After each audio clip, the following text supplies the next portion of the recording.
What are the angle measures of an isosceles right triangle?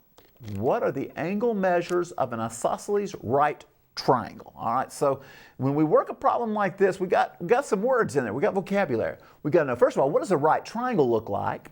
And second of all, what does it mean to be isosceles? Okay, that big word isosceles is very, very important because those two ideas restrict how this figure is going to look. So let's see if we can draw something with it here, all right? So I'm going to try to use my trusty ruler and hope it'll work today. We're going to create a nice little right triangle. And it's going to look kind of a little weak right triangle because that thing wants to move. I don't know why. Let's try, I see what it is. I got to put pressure there. That's getting better. All right, let's see. We'll cut across here. It's got to be a right angle. That's the first thing. Now, I get amused sometimes, and of course people say, yeah, you've got room to talk. Oh, that's so much better. Look how much better that works, all right? That is just right on it. I don't know, what about horizontal versus vertical?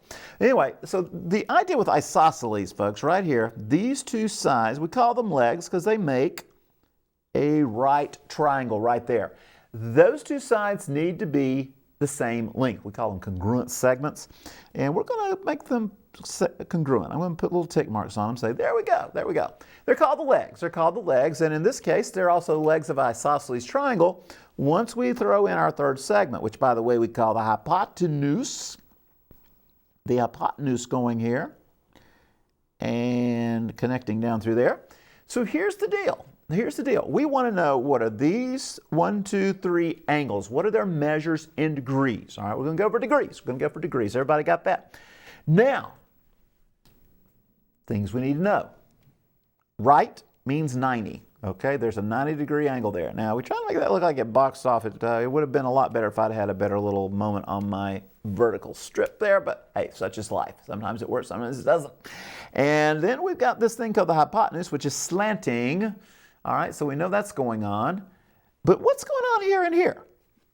And I didn't give you anything about what size this triangle is. We don't know if this is 4 feet, that kind of thing. We have no idea. We just know that it's isosceles and it is a right. So we've got a 90 right here. So we've got one of the three. One of the three angles are solved out. Now here's the catch. In a triangle, whether it's that is isosceles, if two sides are congruent, and that's, by the way, what we call isosceles. Two sides are congruent. That's why we put these lovely tick marks here. These two angles are also going to be congruent. So let's mark them. We'll mark them in this picture congruent. So that means they're the same. That means they're the same. Now, the next thing we've got to remember is how many degrees are there in any triangle? And in any triangle, there's 180 degrees. So at this point, we've used up 90. So here's what I'm going to call. I'm going to call these both x because they're the same. You all know me. There's going to get some algebra in there, right? Got to be some algebra. So we're going to say this x plus x. By the way, that could be 2x. You go, Ernie, could we have written 2x? Sure, we could. But these two degrees are going to be the same. That x, that's why we're calling them x. And we got 90. And my goodness, we're going to get 180 degrees total, all right? Some of you out there are always saying, well, could we just write 2x equals 90? I like that idea. We could do that. But let's go ahead and fix this as we've got it. Let's get that 2x rocking. And let's just go ahead and move that 90 across, subtract it across. We're going to get 2x equal to 90.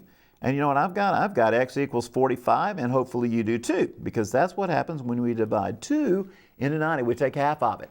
So my options, I've got 45, 45, and 90. And by the way, sometimes you're going to hear that in your geometry classes. They call it a 45, 45, 90 when A, it is isosceles, and B, it is a right triangle. So again, two congruent angles, the 90-degree angle, they all add up to 180. Problem of the day. We are on our way. Season 3. For more math help, visit tnlearn.org.